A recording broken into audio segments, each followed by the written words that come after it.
Hello मेरी shining stars. तो आज हम कर रहे हैं सचित्र हिंदी व्याकरण कक्षा 5 बाय अमित पब्लिकेशन एडुराइज सीरीज। तो प्यारे बच्चों, आज हम करेंगे अध्याय 10 अविकारी शब्द। बच्चों, अविकारी शब्द उन शब्दों को कहा जाता है जो वाक्य में प्रयुक्त होने पर लिंग, वचन, कारक, काल आदि के कारण अपना रूप नहीं बदलते। ये शब्द सदैव एक समान रहते हैं। इन शब्दों को अव्यय या अविकारी शब्द कहा जाता है। तो इस प्रकार जिन शब्दों के रूप में कभी कोई विकार या परिवर्तन नहीं होता उन्हें अविकारी शब्द कहते हैं। अविकारी शब्द 4 प्रकार के होते हैं। पहला है क्रिया विशेषण, संबंध बोधक, समुच्चय बोधक और विस्मयादि बोधक। तो हम पहला करते हैं क्रिया विशेषण। नीचे दिए गए चित्रों को देखिए और वाक्यों को पढ़िए। सुगंधा मधुर गाती है, बूढ़ा धीरे चल रहा है, विमल नीचे बैठा है। तो इन वाक्यों में रंगीन छपे शब्द मधुर, धीरे और नीचे क्रमशः गाना, चलना और बैठना क्रियाओं की विशेषता बता रहे हैं। धीरे चलना, नीचे बैठना, मधुर गाना, तो ये क्या है? क्रिया की विशेषता बता रहे हैं। इसीलिए ये शब्द क्या है? क्रिया विशेषण। तो क्रिया की विशेषता बताने वाले शब्द क्रिया विशेषण कहलाते हैं। क्रिया विशेषण के भी आगे 4 भेद होते हैं प्यारे बच्चों। पहला है कालवाचक, स्थानवाचक, परिमाणवाचक और रीतिवाचक। पहला है कालवाचक क्रिया विशेषण। ये शब्द क्रिया के होने का समय बताते हैं, जैसे कल, परसों, आज, अभी, सदा, जब तक, हमेशा, रोज आदि। रेलगाड़ी अभी अभी आई है, मैं मुंबई से आज आया हूँ। कालवाचक क्रिया विशेषण जानने के लिए कब प्रश्नवाचक शब्द का प्रयोग किया जाता है। दूसरा है स्थानवाचक क्रिया विशेषण। ये शब्द क्रिया के होने का स्थान बताते हैं, जैसे ऊपर, नीचे, अंदर, बाहर, इधर, उधर, दूर, पास, दाएं, बाएं, सामने, पीछे आदि। उस ओर स्कूल है, यात्री पेड़ के नीचे सोया है। तो स्थानवाचक क्रिया विशेषण जानने के लिए कहाँ, किधर जैसे प्रश्नवाचक शब्दों का प्रयोग किया जाता है। तीसरा है परिमाणवाचक क्रिया विशेषण। ये शब्द क्रिया की मात्रा या नाप तोल के संबंध में बताते हैं, अर्थात क्रिया कितनी हुई से संबंधित जानकारी देते हैं, जैसे थोड़ी, आधा, ज्यादा, कम, काफी, लगभग, खूब, बहुत, अधिक, बिल्कुल, इतना, उतना आदि। भक्ति कम खाती है, कल खूब ओले पड़े। परिमाणवाचक क्रिया विशेषण जानने के लिए कितना प्रश्नवाचक शब्द का प्रयोग किया जाता है। चौथा है रीतिवाचक क्रिया विशेषण।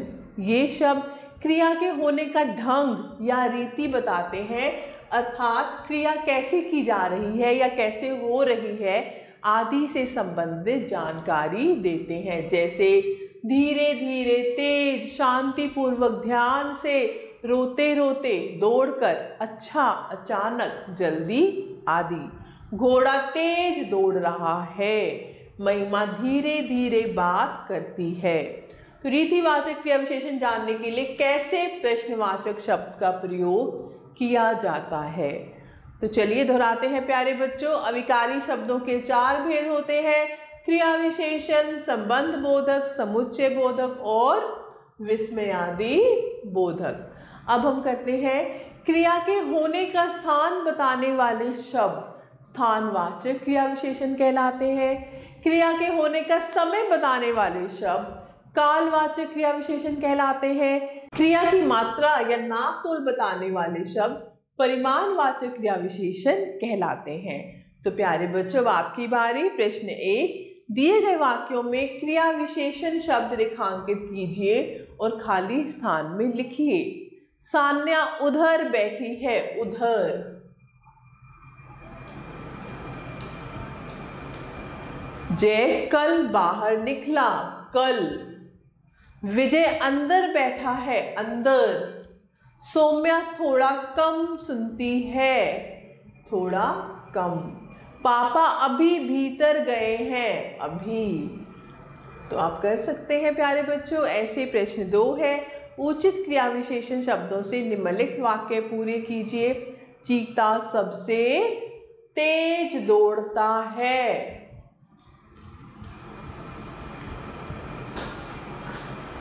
मैं सोकर उठता हूँ, मैं देर से सोकर उठता हूँ।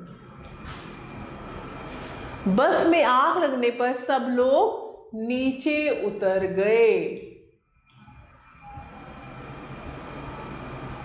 धूप निकलते निकलते अचानक बारिश होने लगी। तो ऐसे आप कर सकते हैं। प्रश्न 3 है, निम्नलिखित वाक्यों में प्रयुक्त क्रिया विशेषण छांटकर भेद सहित लिखिए। इस बार पहाड़ों पर बहुत बर्फबारी हुई। तो आप बता सकते हैं, मैंने विराट को भली भांति समझा दिया है। ऐसे ही आप कर सकते हैं बाकी के प्रश्न। अब हम करते हैं दूसरा, संबंध बोधक। नीचे दिए गए चित्रों को देखिए और वाक्यों को पढ़िए।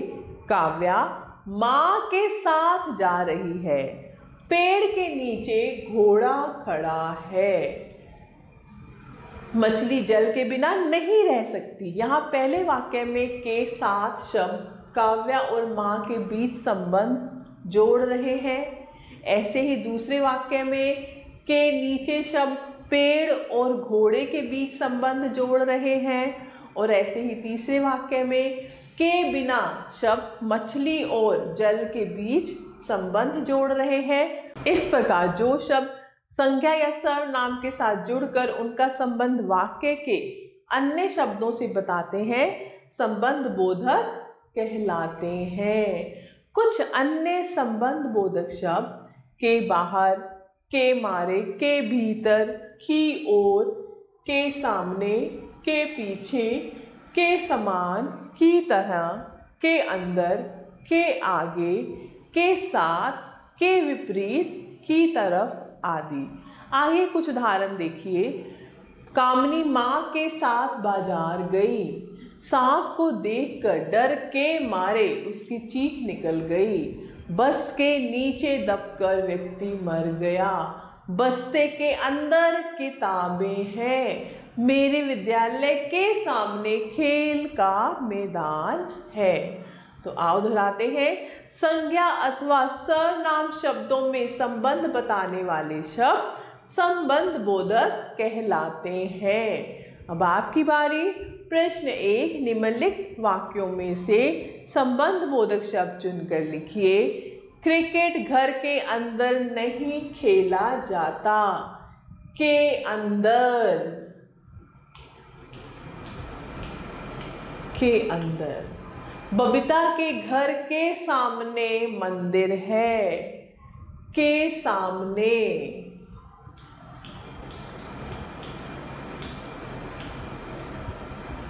राधिका के पास सुंदर सी घड़ी है। के पास। तो ऐसे ही प्यारे बच्चों आप कर सकते हैं। माता जी के पीछे उनकी बेटी खड़ी है। के पीछे। मेज के ऊपर प्लेट रखी है। के ऊपर। ऐसे प्रश्न 2 है। इन संबंध बोधक शब्दों का वाक्य में प्रयोग कीजिए। के पश्चात। तो आप बता सकते हैं वाक्य। के पार। के सहारे। राम के सहारे उसके दादा ने सड़क पार की। के समान। राम के समान कोई पुत्र नहीं। तो ऐसे ही आप की अपेक्षा इसका वाक्य बना सकते हैं। अब हम करते हैं समुच्चय बोधक। नीचे दिए गए चित्रों को देखिए और वाक्यों को पढ़िए। गौरव और आरोही एक ही कक्षा में पढ़ते हैं। तुमने मेहनत की इसीलिए उत्तीर्ण यानी पास हो गए। मैं आपको चाय पिलाता किंतु दूध समाप्त हो गया। यहाँ और शब्द दो शब्दों को, किंतु दो वाक्यों को और इसलिए दो वाक्यांशों को जोड़ रहे हैं। अतः ये क्या कहलाते हैं? समुच्चय बोधक। समुच्चय बोधक को योजक भी कहते हैं। इस प्रकार वे शब्द जो वाक्य के दो शब्दों, वाक्यांशों या दो वाक्यों को आपस में जोड़ते हैं वो समुच्चय बोधक कहलाते हैं। कुछ अन्य समुच्चय बोधक शब्द लेकिन, परंतु, किंतु, यद्यपि, तथापि, क्योंकि, कि, ताकि, जो कि, मगर, एवं, तथा, बल्कि, पर, तो, अन्यथा, अथवा आदि। आइए कुछ उदाहरण देखें। पुलिस चोर के पीछे भागी परंतु उसे पकड़ ना सकी। निबंध अथवा पत्र लिखो। मेहनत कर लो ताकि अच्छे अंक ला सको। सलमा गाती है पर नाचती नहीं है। तो प्यारे बच्चों, आइए दोहराएं। दो शब्दों, वाक्यांशों अथवा वाक्यों को जोड़ने वाले शब्द समुच्चय बोधक कहलाते हैं। समुच्चय बोधक को योजक भी कहते हैं। अब आपकी बारी। प्रश्न 1, निम्नलिखित वाक्यों में समुच्चय बोधक शब्दों को रेखांकित कीजिए।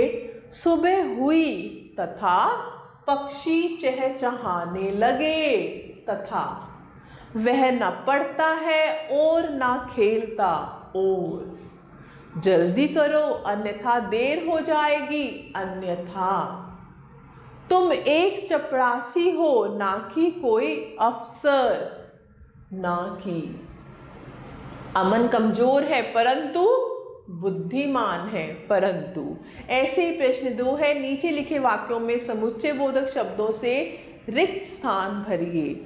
लता आज विद्यालय नहीं आई क्योंकि वह बीमार है। बारिश नहीं आती तो मैं जरूर आती। जो काम दिया है वो पूरा कर लो अन्यथा बहुत मार खाओगे। तुम्हें सजा नहीं परंतु पुरस्कार मिलना चाहिए। बाली और सुग्रीव भाई भाई थे।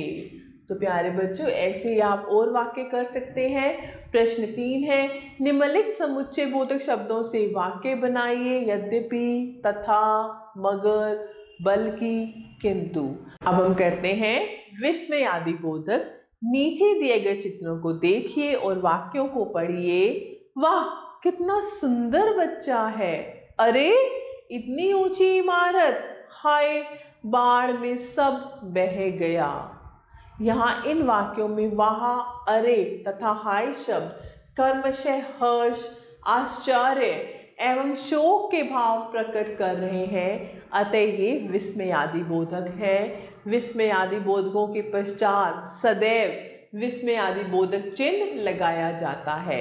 इस प्रकार वे शब्द जिसका प्रयोग आश्चर्य, हर्ष, शोक, घृणा, प्रशंसा आदि भावों को प्रकट करने के लिए किया जाता है विस्मय आदि बोधक कहलाते हैं। कुछ अन्य विस्मय आदि बोधक शब्द बाप रे, हाय, अजी, उफ, हे राम, आहा, शाबाश, काश, हे भगवान, सावधान, खबरदार आदि। आइए कुछ उदाहरण देखें। काश मैं कक्षा में प्रथम आ पाता।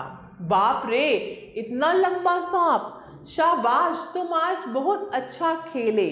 सावधान सब अपने अपने घरों में छिप जाओ, तेंदुआ आ गया है। हे भगवान तुमने यह क्या किया। आओ दोहराएं। मन के विभिन्न भावों को प्रकट करने वाले शब्द विस्मय आदि बोधक कहलाते हैं। इन शब्दों का प्रयोग सदैव वाक्य के प्रारंभ में किया जाता है और इनके आगे विस्मय आदि बोधक चिन्ह लगता है। तो प्यारे बच्चों, आपको ये सब अच्छे से समझ आया होगा, मैं आशा करती हूँ। प्रश्न 1, विस्मय आदि बोधकों के सही प्रयोग पर सही और गलत पर गलत निशान लगाइए। छी छी कमरा कितना सुंदर सजाया है। छी छी हम घृणा के भाव में प्रयोग करते हैं। यहाँ पर हम एक प्रशंसा कर रहे हैं कमरे की, तो यहाँ पर ये वाक्य गलत है।